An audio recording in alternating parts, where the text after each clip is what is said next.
మధురం నీ వాక్యం, నా త్రోవకు దీపం నీ వాక్యం. యేసు నామంలో మీకు శుభములు సమృద్ధిగా కలుగునుగాక. మధురం నీ వాక్యం అనే కార్యక్రమానికి స్వాగతం. ఈరోజు మనం శ్రమలు ఎందులకు వస్తాయి అనే అంశం 4వ భాగం ధ్యానించుకుందామండి. మధురం మధురం నీ వాక్యం, నా త్రోవకు దీపం నీ వాక్యం. మనం శ్రమ పడినప్పుడు మనకి ఎలాంటి ఆశీర్వాదాలు వస్తాయి? Benefits of the sufferings. ఎందుకు దేవుడు శ్రమల్ని అనుమతిస్తారు? Why does God permit sufferings in our life to come closer to him? నేనే ఒక ఉదాహరణ. శ్రమలు వచ్చినప్పుడు అప్పుడు యేసుప్రభుని వెతుకుంటూ ముత్తంగి వడకానికి వచ్చాను. 97 మే నెలలో అన్నమాట. ఇంకా అప్పుడు ప్రభు నాతో మాట్లాడిన పాపాలు చూపించి, కల్వరి దర్శనాన్ని చూపించి, నన్ను పశ్చాత్తాపంలోనికి నడిపించి, పరలోకాన్ని చూపించి, తన మహాకృపను బట్టి తర్వాత నన్ను మరి తన సేవలో వాడుకుంటున్నారండి. అనేకులకు ఆశీర్వాదకరంగా మార్చారు. ఆయన చిత్తంలోనికి తీసుకొని వచ్చారు. చీకటి నుంచి వెలుగులోనికి, ఈ లోకం నుంచి దేవునిలోనికి, from worldliness to godliness. God has chosen us to be witness to his holiness. ఆయన పరిశుద్ధతకు మరి మనం సాక్షులుగా ఉండాలి, ఆయన నీతికి, ఆయన ప్రేమకు అని దేవుడు మనల్ని ఎన్నుకున్నారు. ఈ లోకం నుంచి వేరుపరిచారు. We are set apart to be his witness. యేసుక్రీస్తుకి విట్నెస్గా ఉండడానికి అన్నమాట, సాక్షులుగా. అయితే మొదటి బెనిఫిట్ ఏంటంటే, ఆశీర్వాదం ఏంటంటే, శ్రమలు మన విశ్వాసాన్ని బలపరుస్తాయండి. మీరు అపోస్తులు తీసుకున్న యోబుని తీసుకోండి. యోబుకి ఎన్ని శ్రమలు వస్తాయి కదండి. మన యోబు గురించి చెప్పడము, ఏదైనా బోధించడం చాలా సులభం అండి. కానీ అవి మనకి కలిగినప్పుడే తట్టుకోవడం చాలా కష్టం. నేను అనుభవం ద్వారా చెప్తున్నాను. యోబు ఆస్తి అంతా పోతుంది. ఒక్క రోజులో ఆయన బికారి అయిపోతాడు. తూర్పు దేశాలు, ఈస్టర్న్ కంట్రీస్లో the richest person becomes the poorest person in one day. అంతా ఆశపోయి బికారి అయిపోతాడు. తర్వాత 10 మంది పిల్లలు ఒకే రోజు చనిపోతారు. కానీ యోబు ఏమంటాడంటే, దేవుడే ఇచ్చాడు, దేవుడే తీసుకున్నాడు, ఆయనకు స్తుతి కలుగునుగాక. అంటే పిల్లలు నా పిల్లలు కాదు, ఆస్తి నాది కాదు, అంతా ఆయనదే, ఆయనే ఇచ్చాడు, ఆయన తీసుకున్నాడు అని శ్రమల మధ్యలో ఆయన దేవుణ్ణి స్తుతిస్తాడండి. చాలా ముఖ్యమైనదన్నమాట. ఆయన ఆస్తి పోతుంది, పిల్లలు చనిపోతారు, తర్వాత ఒంటి నిండా పుండ్లు వచ్చేస్తాయి, భార్య వెళ్ళిపోతుంది. ఇంకా ఎందుకు దేవుణ్ణి స్తుతిస్తున్నావు, దేవుణ్ణి శపించి చనిపోరాదు అంటుంది. అప్పుడు యోబు కూడా అంటాడు, యోబు 2:10లో, ఎందుకు అట్లా బుద్ధిహీనరాల్లాగా మాట్లాడుతున్నావు? దేవుడు మనకి ఆశీర్వాదాలు ఇచ్చినప్పుడు స్వీకరించాం కదా దీవెనలు, శ్రమలు ఇచ్చినప్పుడు ఎందుకు స్వీకరించకూడదు అని అంటాడనమాట. కానీ ఆమె వెళ్ళిపోతుందండి. కష్ట సమయంలో భర్తని వదిలి వెళ్ళిన ఒక భార్య అన్నమాట, యోబు భార్య. అందువల్లనే ఆమె పేరు లిఖించబడలేదన్నమాట బైబిల్ గ్రంథంలో. ఇంకా తర్వాత స్నేహితులు వస్తారు, వచ్చి పొడుస్తూ ఉంటారు, ఓదార్చడానికి వచ్చి పొడుస్తారు. మీరు 5వ అధ్యాయం అట్లా చదివితే ఎన్ని పాపాలు చేస్తే దేవుడిని ఇలా శిక్షించారు, ఇప్పటికైనా పశ్చాత్తాపడు, పాపం నీ ఇంటి నుంచి బయటపడి, అప్పుడు నువ్వు పోగొట్టుకున్నంత 2 అంతలుగా పొందుతావని. కానీ మీరన్నీ ప్రక్కన పెట్టి, నాకు ఒక విషయం తెలుసు, నా విమోచకుడు, నా దేవుడు సజీవుడుగా ఉన్నాడు, ఆయన కడన నన్ను సమర్థించి తీరుతాడు, నేను నా కన్నులతో నియమం చేసుకున్నాను, పరాయి స్త్రీని కామదృష్టితో చూడకూడదని. 31వ అధ్యాయం 1వ వచనం అండి. యోబు గ్రంథంలో మీరు 29 నుంచి 31 వరకు అధ్యాయాలు చదవాలి. 1-2 కూడా. తర్వాత చివర్లో 42 తప్పకుండా మీరు చదవండి. అప్పుడు ఈ శ్రమలన్నిటి మధ్యలో తట్టుకోలేక కొన్నిసార్లు ఈ స్నేహితులు 3 పాముల్లాగా కరుస్తుంటే నేను నిర్దోషిని అంటాడు. దేవునితో మాట్లాడతాడు, ప్రభా నేను నా నాలుకతో ప్రభు ఇదో నీ శ్వాస నా ముక్కు రంధ్రంలో ఉన్నంత వరకు ఈ నాలుక అబద్ధం ఆడదు, ఈ పెదవులు అసత్యం పలకవు అని దేవునితో చెప్తాడనమాట. నేను చెప్పింది అబద్ధమని నా అంతరాత్మ నన్ను గద్దించట్లేదు, నేను నిర్దోషిని అనే భావాన్ని నేను విడనాడను అంటాడు. ఎందుకంటే అంతరాత్మ మనల్ని గద్దిస్తుందండి మనం పాపం చేసినప్పుడు, ఇది తప్పు తప్పు అని. ఇంకా అప్పుడు దేవుడే కిందికి వస్తాడు 42వ అధ్యాయంలో అన్నమాట. వచ్చినప్పుడు దేవుడు తుఫానులాగా ఆయన దగ్గరికి వచ్చినప్పుడు అప్పుడు దేవుడిని ఆయన కళ్ళతో చూస్తాడనమాట. యోబు చూసి దేవునికి నమస్కారం చేస్తాడు. నీవు సర్వశక్తిమంతుడవయ్యా, నీవు తలపెట్టిన కార్యాలన్నీ కూడా చేస్తావు, నాకు జ్ఞానం సరిపోకుండా కూడా మిమ్మల్ని ప్రశ్నించాను, నేను నిర్దోషిని, నాకెందుకు ఇలా శిక్ష ఇచ్చావని నాకు జ్ఞానం చాలకున్నా కూడా నిన్ను ప్రశ్నించాను, నన్ను క్షమించయ్యా, నన్ను క్షమించు అని బూడిద తీసుకొని తల మీద వేసుకొని చల్లుకొని దేవా నన్ను క్షమించు అని దేవుణ్ణి అడుగుతాడనమాట. సర్వశక్తిమంతుడు, he recognises the authority of God over the entire universe. That is what is called faith అన్నమాట. విశ్వాసం అంటే దేవుని యొక్క అధికారాన్ని ఒప్పుకోవడం. విశ్వదాత్రికి దేవుడు ఆయన, సకల సృష్టికర్త, ఆల్ఫా ఒమేగా, ఆది అంతం ఆయనే. విశ్వానికి కావచ్చు, మీ జీవితానికి కావచ్చు, ప్రతిదానికి కూడా అన్నమాట దేవుని యొక్క అధికారాన్ని ఒప్పుకుంటాడనమాట యోబు.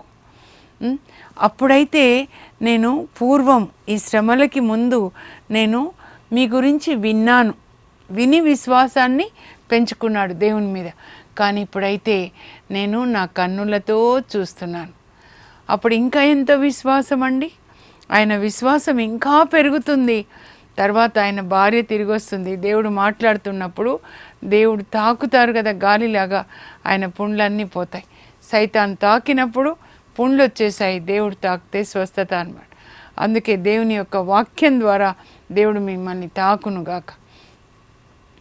తర్వాత విందు చేస్తాడు. మరి ఈ శోధనలో ఆయన గెలిచినందుకు సాతానికి దేవునికి మధ్యలో ఒక మరి సవాల్ అన్నమాట. యోబు నుంచి ఆస్తి, పిల్లలు, ఆరోగ్యం అన్నీ తీసేసేయండి, యోబు మిమ్మల్ని ముఖం మీదే శపిస్తాడు అంటాడనమాట సైతాన్.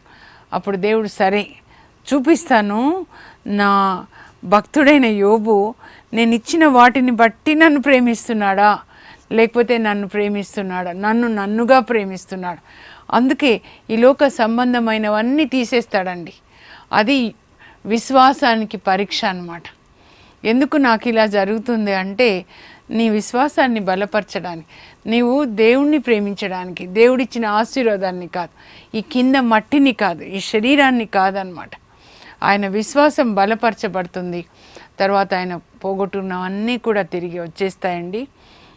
ఆ తర్వాత 140 సంవత్సరాలు జీవించి శోధన తర్వాత ఆయన పిల్లల 4 తరాలు చూశాడు. ఇప్పటికి కూడా ఆయన సమాధి ఓమన్లో ఉంది. నేను వెళ్ళలేదు కానీ చూసిన వాళ్ళు చెప్పారండి. అయితే మన విశ్వాసము బలపరచబడుతుంది అన్నమాట శ్రమల ద్వారా.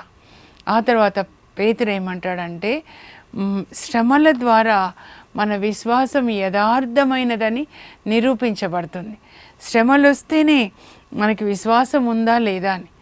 మరి ఆదిమ సంఘం చూస్తే దాదాపు 314 సంవత్సరాలు అప్పటి వరకు రోమా చక్రవర్తులు క్రైస్తవులను హింసిస్తూనే ఉన్నారన్నమాట. కానీ ఆ హింసల మధ్యలో విశ్వాసాన్ని కోల్పోకూడదు అని పేతురు లేఖ రాస్తాడండి. రోమ్లోనే ఆయన సువార్త బోధిస్తాడు. ఆ టైంలో నీరో చక్రవర్తి రోమ్ని కాల్ చేసి అది క్రైస్తవులే కాల్ చేశారని వాళ్ళ మీద మోపేస్తాడు ఆ నేరం.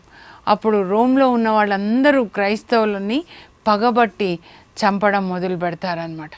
అందువల్ల రోమా ప్రజలకి క్రైస్తవులంటే చాలా ద్వేషం అన్నమాట. అప్పుడు ఈ క్రైస్తవులను హింసిస్తున్న కాలంలో క్రీస్తు శకం 64లో మరి పేతురు ఈ లేఖను రాస్తాడు. రాసి ఏమంటాడంటే, ఇదిగో బంగారం కూడా మరి పరీక్షించబడాలి కదా అగ్నిలో వేసి, అప్పుడే అది స్వచ్ఛమైందా కాదా అని తెలుస్తుంది కదా. గోల్డ్ స్మిత్ దగ్గర వెళ్తే వాళ్ళు అగ్నిలో వేసి మరి శుద్ధి చేస్తారు. మంచిదా కాదా ఎన్ని క్యారెట్స్ చెప్తారు కదా. మనల్ని కూడా దేవుడు అగ్నిలో వేసి కాలుస్తారండి. మనలో ఉన్న గర్వము, మనలో ఉన్నటువంటి ఇంకా పాప సంబంధమైందంతా కూడా. దావీదులోంచి కూడా శ్రమల ద్వారా ఎన్ని శ్రమలండి, ఆ తర్వాత ఆయన ఇంకా తాకలేదండి. అది ఆ శ్రమలు వచ్చినప్పుడు, ఆ శ్రమల ద్వారా we come closer to God, we become more noble అన్నమాట. తర్వాత క్యారెక్టర్ రీఫైన్మెంట్ జరుగుతుందండి. శుద్ధి చేయబడతాం. అగ్నిలో బంగారం ఎట్లా శుద్ధి చేయబడుతుందో మనము క్రీస్తు రూపంలోనికి మార్చబడతాం అన్నమాట. మన క్యారెక్టర్ ఇంకా ఈ భూ సంబంధమైన పాపం చేయకుండా అన్నమాట. తర్వాత క్రీస్తు రూపంలోనికి మార్చబడతాం. గలతీ 4:19లో పౌలు రాస్తాడు, మీలో క్రీస్తు రూపం ఏర్పడే వరకు ఒక స్త్రీ ప్రసవ నొప్పులతో ఎలా బిడ్డల్ని కంటుందో అలా నేను మిమ్మల్ని కంటున్నాను ఆత్మలో అన్నమాట. గర్భం ధరించి ఒక్కొక్క బిడ్డని, తర్వాత ప్రసవ నొప్పులు, ఎన్ని శ్రమలు ఈ యొక్క సంఘాల కొరకు అన్నమాట. కొరింథీ సంఘం, తెసలోనిక, ఫిలిప్పీల సంఘం, ఇన్ని సంఘాలు. గలతీ మొదటి సువార్త ప్రయాణంలో గలతీ పట్టణాలు, వాళ్ళందరికీ కలిసి ఒక లేఖ రాస్తాడనమాట. సర్క్యులర్ లెటర్ అంటారు. మీరు ఆత్మలో జన్మించాలి అని మీ కొరకు నేను ఒక తల్లి ప్రసవ వేదనతో బిడ్డని కన్నట్లుగా అంత ప్రసవ వేదన మీరు ఆత్మలో జన్మించాలి అని, శరీరంలో మరణించాలి, శరీర క్రియలకి మరణించాలి అని పౌలు రాస్తాడనమాట. శ్రమల ద్వారా దావీదు చూడండి, సౌలు క్రింద శ్రమ పడినన్ని రోజులు కూడా ఆ శ్రమల్లో దేవునికి మొరపెట్టుకుంటూ ఆయన ప్రార్థనలు చేస్తాడు. ఆ ప్రార్థనలో ఇప్పుడు బైబిల్ గ్రంథం, కీర్తనల గ్రంథంలో 75 ప్రార్థనలండి దావీదువి. అవన్నీ కూడా కీర్తనలు మనందరికీ ఆశీర్వాదం అన్నమాట. ఆ కీర్తనలు మనము ప్రార్థనగా మార్చుకుంటున్నాం కదా. 23వ కీర్తన, ప్రభువే నా కాపరి, ఇంకా ఏ కొదవ లేదు. 121వ కీర్తన, నాకు సహాయం ఎచ్చట నుంచి లభిస్తుంది, భూమి ఆకాశములను సృజించిన ప్రభువు నుండి నాకు సాయం లభిస్తుంది. ఆయన ప్రార్థనలు చాలా చాలా బాగుంటాయండి. అందుకే ఎలా ప్రార్థించుకోవాలని ఎవరైనా అడిగితే నేను చెప్తాను, మీరు కీర్తనలు చదవండి. కుటుంబంలో ఐక్యత, ప్రేమ ఉండాలి. 133వ కీర్తన, 112వ కీర్తన, దేవుని పట్ల భయభక్తులు కల నరుడు, ఆనందంతో ఆయన ఆజ్ఞలు పాటించే నరుడు ధన్యుడు, ఆయన బిడ్డలు దేశంలో బలవంతులుగా ఉంటారు. కలిమి సంపద అతని ఇంట్లో ఉంటుంది, చీకటిలో కూడా అతని ఇంట్లో వెలుగు ప్రకాశిస్తుంది. లోకమంతా చీకటి ఉండొచ్చు, కానీ నీతిమంతుల ఇంట్లో ఏ కొదవ ఉండదండి. అలా శ్రమల ద్వారా అన్నమాట మనం క్రీస్తు రూపంలోనికి మార్చబడతాం. ఇంకా మనకి శ్రమలు వచ్చినప్పుడు అనేకులను మనము దేవుని రాజ్యంలోనికి చేర్చగలుగుతాం అన్నమాట. అపోస్తులు పేతురుని సిలువ వేసినప్పుడు తలక్రిందులుగా నీరో చక్రవర్తి క్రీస్తకం 67లో అప్పుడు ఆయన బోధించిన సంఘమంతా అక్కడ ఉంటుందన్నమాట. సో వాళ్ళందరి విశ్వాసాన్ని బలపరుస్తాడనమాట పేతురు. ఇదిగో ఈ నీరో చక్రవర్తి అధికారం కొంతకాలమే, కానీ క్రీస్తు యొక్క అధికారము మనకి నిత్యము ఉంటుంది, యుగయుగములు ఆయన మనల్ని పరిపాలిస్తాడు. కనుక మీ ప్రాణాలని తీయాలనుకుంటున్న ఈయనకి మీరు భయపడొద్దు, మీరు క్రీస్తు కొరకు మరణించండి అని అందరినీ, సంఘాన్ని ఆయన ప్రోత్సహిస్తాడండి. ప్రోత్సహిస్తూ యేసుప్రభు కొరకు ఆయన మరణిస్తాడనమాట. అలాగే పాలికార్ప్ బిషప్, అలాగే యోహాను యొక్క 2 శిష్యులండి. నేను అనుకుంటున్నాను ఇలాంటి 2 శిష్యులు ప్రభా నాకు దయచేయండి, మీకోసం జీవించేవాళ్ళు అనమాట. ఒకరు పాలికార్ప్ బిషప్ గారు స్మిర్నా సంఘానికి ఆయనని బిషప్గా నియమిస్తారనమాట. యోహాన్ యొక్క డిసైపుల్, దాదాపు 30 సంవత్సరాలు కావచ్చు. ఆయనకి 10 సంవత్సరాల వయసు నుంచి 96 వరకు యోహాన్ యొక్క సహవాసంలో ఉంటాడనమాట. 86 సంవత్సరాలు ఆ దేవుని నుంచి పొందింది యేసు ప్రభు శిష్యులకి బోధిస్తే, ఈ శిష్యులు అపోస్తులు యేసు ప్రభు నుంచి పొందింది వాళ్ళ శిష్యులకి బోధించారు. వాళ్ళు కూడా అలాగే ప్రభు కొరకు ప్రాణాలు అర్పిస్తారండి. ఆయనని యేసు ప్రభు దూషించమని, యేసు ప్రభు తెలీదు అని చెప్పమని మరి రోమా చక్రవర్తి బలవంతం చేస్తాడనమాట పాలికార్ప్ బిషప్ గారిని. నా రాజు 86 సంవత్సరాలు నన్ను కాపాడిన నా దేవుడు, నా ప్రభు, నా రాజు, నాకు ఎన్నో విజయాల్ని దయచేసిన నా యేసు క్రీస్తుని, నా రాజుని నేను దూషించుటయా? No, never. ఆ చక్రవర్తి చెప్తాడనమాట. మార్కస్ ఆరీలియస్ 155లో క్రీస్తు శకం, క్రీస్తుని దూషించు, సీజర్ ఈజ్ లార్డ్ అని చెప్పు అనంటే, అప్పుడు ఆయన యేసు క్రీస్తు కొరకు నేను ప్రాణాలు ఇస్తానంటే అగ్నిగుండంలో వేస్తారండి. అక్కడ ఆయన త్రియేక దేవుని స్తుతిస్తూ ఉంటాడు. అగ్నిగుండంలో దేవుడు ఆయనను కాపాడుతారు. అగ్నిగుండం నుంచి బయటికి తీసి అప్పుడు ఈటెలతో పొడిచి పొడిచి ఆయనను చంపుతారు. అప్పుడు ఆయన చుట్టూ ఉన్నటువంటి ఆ సంఘాన్ని బలపరుస్తారు. మన కొరకు ప్రాణత్యాగం చేసిన క్రీస్తు కొరకు మనం జీవించాలి అని ఆయన చివరి ప్రార్థన ఈటెలతో పొడుస్తుంటే ఏమంటాడంటే, పరలోక తండ్రి, నీ యేసయ్య నీ వేద సాక్షులతో కలిసి, అపోస్తులతో కలిసి నీ పాత్రలోనిది, శ్రమల పాత్రలోనిది త్రాగటానికి నన్ను యోగ్యునిగా చేసినందుకు నీకు వందనాలు. నన్ను సువాసన భరితమైన ధూపంలాగా నీ యొక్క నిత్య నివాసంలోనికి చేర్చుకో అంటూ ప్రాణాలు విడుస్తాడండి. అప్పుడు ఆ స్మిర్నాలో ఇది జరుగుతుంది. స్మిర్నా సంఘానికి ఆయన కాపరిగా ఉంటారు కదా, దాదాపు 60 సంవత్సరాలు సంఘాన్ని కాచి కాపాడతారనమాట. అప్పుడు ఆ సంఘ సభ్యులందరూ తమ తండ్రి సంఘ కాపరిని గురించి పాంప్లెట్స్ ప్రింట్ చేసి అంతటా పంచుతారంట. అప్పుడు చర్చి అనుకుంటారనమాట, అందరివి కూడా ఎలా వేద సాక్షి మరణం పొందారు, ఎలా సువార్త బోధించారు, వాళ్ళని గురించి రికార్డ్ చేసి పెట్టాలని. అందుకే ఇప్పుడు మనకి పునీతుల పుస్తకాలు అవైలబుల్గా ఉన్నాయన్నమాట. అలా వీళ్ళు మరణించడం వల్ల కొన్ని వందల సంవత్సరాలు విశ్వాసం అన్నమాట. విశ్వాసం ఒక తరం నుంచి ఇంకొక తరానికి అందించారండి. అందుకే విశ్వాసపు పునాదులు వేసిన ఆ అపోస్తులు తర్వాత ఈ చర్చి ఫాదర్స్ అంటారనమాట. వీళ్ళని అపోస్టలిక్ ఫాదర్స్ అని అంటారు. అపోస్తుల నుంచి సువార్తని విన్నవాళ్ళు అనమాట. అలాగే సెయింట్ ఇగ్నీషియస్ ఆఫ్ యాంటియోక్, ఆయన కూడా ఆయన యాంటియోక్కి బిషప్గా, 3వ బిషప్గా అపాయింట్ చేస్తారనమాట. ఆయన కూడా ఈ యోహాన్ యొక్క శిష్యుడు.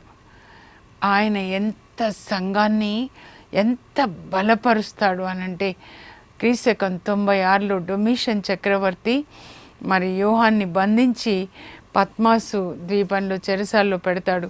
క్రైస్తవులను హింసిస్తున్న సమయంలో విశ్వాసాన్ని బలపరుస్తారు. మనం క్రీస్తు కొరకు ప్రాణాలు అర్పించడానికి మనం వెనుకంజ వేయొద్దు, మన ప్రాణాలని ప్రేమించొద్దు, క్రీస్తుని ప్రేమించాలి అని. అప్పుడు ఆ చక్రవర్తి ట్రాజన్ చక్రవర్తి అన్నమాట ఇక్కడ యాంటియోకియాకు వస్తాడండి. వచ్చినప్పుడు ఆయనకి అక్కడున్న రోమా సైనికులు ఇన్ఫర్మేషన్ ఇస్తారనమాట. ఈయన ఈ ఇన్యాసి వారు అని, ఇన్యాసి అనే ఒక నాయకుడు ఉన్నాడు, క్రైస్తవుల్ని బలపరుస్తూ ఉన్నాడు, అనేకులని క్రైస్తవులుగా మారుస్తున్నారు. ఆయనను బంధించి తీసుకొస్తారు యాంటియోకియాలో ఈ చక్రవర్తి దగ్గరకు అనమాట. తీసుకొని వస్తే, ఎందుకు నీవు ఇలా అందరినీ క్రైస్తవులుగా మారుస్తున్నావు, ఎందుకు అని అంటే, ఆయన దేవుడు, మన కొరకు ఆయన శిలువలో రక్తం చిందారు, ఆయన ఒక్కడే దేవుడు అని చెప్తాడనమాట. అప్పుడు ఈయనని ఇంకెవరు దేవుళ్ళు కాదు అంటాడు ఆయనకి చాలా కోపం వచ్చేస్తుంది అనమాట. ఈయనని రోమ్కి తీసుకొని రండి, బంధించి రోమ్కి తీసుకొచ్చి అక్కడ రోమ్లో కొలోసియం స్టేడియం ఉంటుందండి, అక్కడ సింహాలకి వెయ్యండి అని. ఆ సింహాలకి ఆయనని వేసే ముందు అక్కడ వాళ్ళు ఈయనని కాపాడడానికి ప్రయత్నిస్తారనమాట. అయితే నన్ను కాపాడడానికి మీరు ప్రయత్నించొద్దు, నేను ప్రభు గోధుమ గింజను సింహముల పండ్ల మధ్యలో నలగొట్టబడి ప్రభువుకి యోగ్యమైన రొట్టెగా మారనివ్వండి అని ఆ సింహాలు తన మీదకి వస్తున్నప్పుడు ఆయన ప్రార్థన చేస్తాడండి. సింహాలు ఆయనను తినేస్తాయి. అప్పుడు రోమ్లో ఉన్న క్రీస్తు సంఘం బలపరచబడుతుందండి. క్రీస్తు శకం 107లో అనమాట. బలపరచబడి రోమ్లో నుంచే, ఇటలీలో నుంచే అనేక మంది పునీతులు చూడండి, అంతమంది విశ్వాసాన్ని బలపరుస్తాడనమాట. మన శ్రమలు మన తరువాత తరం యొక్క విశ్వాసుల విశ్వాసాన్ని బలపరచాలి, మన చుట్టూ ఉన్న వాళ్ళ విశ్వాసాన్ని బలపరచాలి, అనేకులను దేవుని రాజ్యంలోనికి తీసుకొని రావాలి. ఇంకా చూస్తున్న రోమన్లు కూడా అనేకులు యేసుప్రభుని అంగీకరిస్తారండి. ఆ తర్వాత శ్రమలు మనల్ని హయ్యర్ లెవెల్ అన్నమాట, వైభవంలోనికి, ఉన్నత స్థానంలోనికి నడిపిస్తాయి. మన ఆదికాండంలో యోసేపు చూస్తే యోసేపు ఎంత పరిశుద్ధంగా ఉంటాడండి. 17 సంవత్సరాలప్పుడు ఈయనను కూడా అన్నయ్యలు అసూయతో అమ్మేస్తారు, నాన్నకు అబద్ధం చెప్తారు. ఇంకా తర్వాత పోతీఫర్ ఇంట్లో ఆయన బానిసగా ఉంటాడు 11 సంవత్సరాలు. నమ్మకంగా పనిచేస్తాడు. పోతీఫర్ తాళాలన్నీ ఇచ్చేస్తాడు, ఇంటి మీద పెత్తనమంతా ఇచ్చేస్తాడు. మరి పోతీఫర్ భార్య శోధిస్తుంది, నాతో పాపం చెయ్యి, ఇంకెవరు లేరని. కానీ ఆయన పాపం చేయడానికి ఒప్పుకోడండి. దేవుని యొక్క ఆజ్ఞలు దేవుడు అబ్రహాంకి ఇచ్చినవి, అబ్రహాం ఇస్సాక్ యాకోబ్కి, యాకోబ్ 12 మంది పిల్లలకి ఇస్తాడు. కానీ యోసేపు మాత్రం వాటిని హృదయంలో దాచుకుంటాడు, పరిశుద్ధంగా ఉంటాడు, పాపం చేయడానికి ఒప్పుకోడు, సైతాన్ని వ్యతిరేకిస్తాడు. అప్పుడు సైతాను యోసేపుని చెరసాల్లో పెట్టిచ్చేస్తాడు 2 సంవత్సరాలు. కానీ దేవుడు తగిన సమయంలో యోసేపుని హెచ్చించి ఐగుప్తుకి గవర్నర్గా చేసి అందరికీ కూడా కరువు కాలంలో ఆయన ఒక ఆశీర్వాదకరంగా మారతాడు. కొట్లు తెరిచి ధాన్యాన్ని పంచుతాడు. మనం కూడా కొట్లలో ధాన్యాన్ని నిల్వ చేసుకొని 7 సంవత్సరాలు కదా నిల్వ చేసుకొని ఆ ధాన్యాన్ని అందరికీ పంచాలి. వాక్యం అనే ధాన్యం.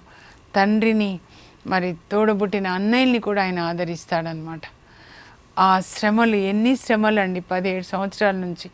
దావీదుకి శ్రమలు, ఇక్కడ యోసేపుకి శ్రమలు, కానీ ఇద్దరు కూడా ఆశీర్వాదకరంగా మారతారనమాట. తర్వాత డాన్ బోస్కో గారిని గురించి మనం ధ్యానించుకున్నాము.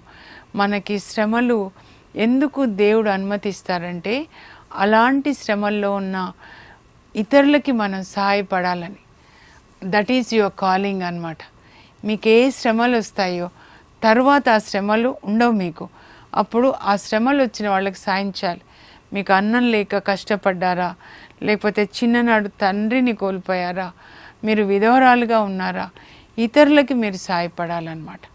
అయితే దేవుడు ఏం కోరుకుంటారంటే మన నుంచి ఈ శ్రమలు వచ్చినప్పుడు శ్రమల్లో మనం ఆనందించాలి అని కోరుకుంటారండి. శ్రమల్లో దేవుని స్తుతించాలని కోరుకుంటారు. యోబు శ్రమల్లో దేవుని స్తుతిస్తాడనమాట. అలాగే శ్రమల్లో ఆనందించడం. పౌల్ని చూస్తే ఫిలిప్పి 4:10లో నేను శ్రమల్లో ఎంతో ఆనందంగా ఉన్నాను, ప్రభువునందు నా జీవితం ఎంతో ఆనందంగా ఉంది అంటాడు.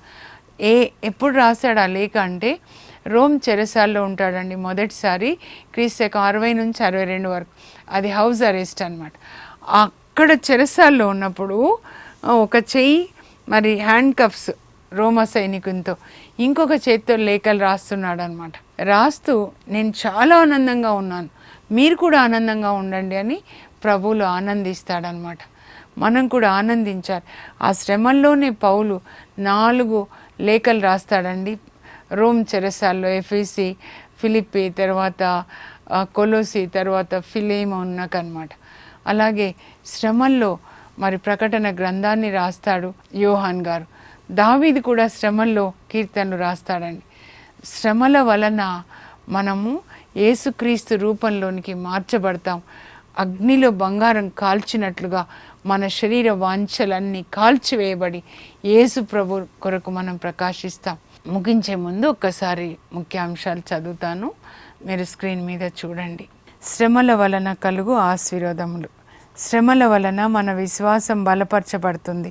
ఉదాహరణకి యోబు, ప్రభు పూర్వము వినికిడి వలన నిన్ను తెలుసుకున్నాను, కానీ ఇప్పుడు నా కన్నులతో నిన్ను చూచి ఉన్నాను. శ్రమలు అనేకులను దేవుని రాజ్యంలోనికి నడిపిస్తాయి. ఉదాహరణకి పాలికార్ప్ బిషప్ గారి వేదసాక్షి మరణం, అలాగే పునీత యాంటియోక్ ఇన్యాసి వారి వేదసాక్షి మరణం. శ్రమల ద్వారా మనం క్రీస్తు రూపంలోనికి మార్చబడతాం. శ్రమల ద్వారా పరిశుద్ధాత్మ మనల్ని శుద్ధి చేస్తారు.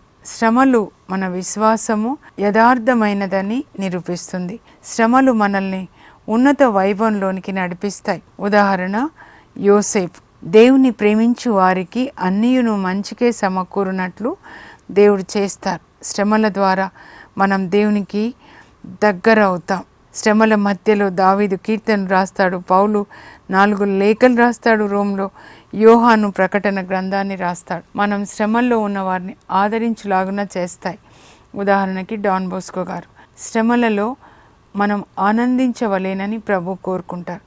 ప్రభు నందలి నా జీవితము నాకెంతో ఆనందంగా ఉంటుంది అంటారండి పౌలు. God wants us to respond to sufferings with joy. Our attitude towards suffering should be an attitude of joy and hope. ఇప్పుడు ప్రార్థన చేసుకుందామండి. పరలోకపు మా తండ్రి, మీ పరిశుద్ధ నామమునకు స్తోత్రం కలుగును గాక. శ్రమల ద్వారా మేము క్రీస్తు రూపంలోనికి మార్చబడతాం. మా శ్రమల ద్వారా మా విశ్వాసాన్ని చూసి అనేకులు మీ రాజ్యంలోనికి చేర్చబడతారు. అపోస్తలులు, అలాగే మరి early church fathers, Polycarp bishop గారు, సెయింట్ ఇగ్నీషియస్ ఆఫ్ యాంటియోక్, అనేక మంది మీ కొరకు ప్రాణాలు ఇచ్చారు. అప్పుడు వారి వేద సాక్షి మరణాన్ని చూసిన విశ్వాసులు వాళ్ళ విశ్వాసాన్ని బలపరుచుకొని మీకు మహిమకరంగా జీవించారు.